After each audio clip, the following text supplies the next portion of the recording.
ആദ്യം ഞാൻ രാകേഷ് നാരായണിലേക്ക് പോകുന്നു. രാകേഷ്, താങ്കൾ ഈ വാഹനങ്ങളുമായി ബന്ധപ്പെട്ട മേഖലയിലെ രചനകൾ അല്ലെങ്കിൽ വീഡിയോകൾ ആണ് കൂടുതലായി പ്രേക്ഷകരിലേക്ക് എത്തിച്ചിട്ടുള്ളത്. അതുകൊണ്ട് താങ്കളെ ഈ വാഹന പ്രേമികൾക്ക് സുപരിചിതമാണ്.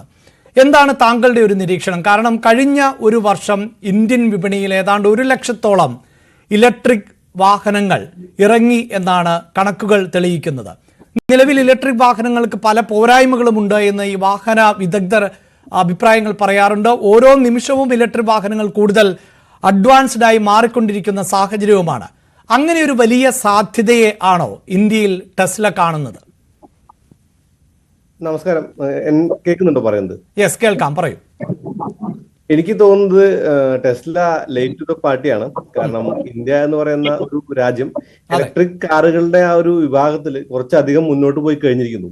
എന്തായാലും ബെറ്റർ ലേറ്റ് ദാൻ നെവർ എന്ന് പറയും പോലെ വരുന്നു എന്ന് കേൾക്കുമ്പോൾ സന്തോഷമുണ്ട്. കാരണം ഇവിടുത്തെ എന്തൂസിയാസ്റ്റുകൾക്കും അല്ലെങ്കിൽ വാഹന പ്രേമികൾക്കും ഒക്കെ ടെസ്ല പോലുള്ള ഒരു വാഹനം എക്സ്പീരിയൻസ് ചെയ്യാൻ പറ്റുക എന്ന് പറയുന്നത് വലിയ കാര്യം തന്നെയല്ലേ. ഈ വാഹന പ്രേമികൾക്ക് സാധിക്കുമോ എന്നുള്ളതിൽ എനിക്ക് സംശയമുണ്ട്. കാരണം തുടക്കത്തിൽ ഏതാണ്ട് 70 ലക്ഷം മുതൽ 2.6 കോടി രൂപ വരെ വില വരുന്ന വാഹനങ്ങളാണ് വിപണിയിലേക്ക് എത്തുന്നത് എന്നാണ് അറിയാൻ സാധിക്കുന്നത്.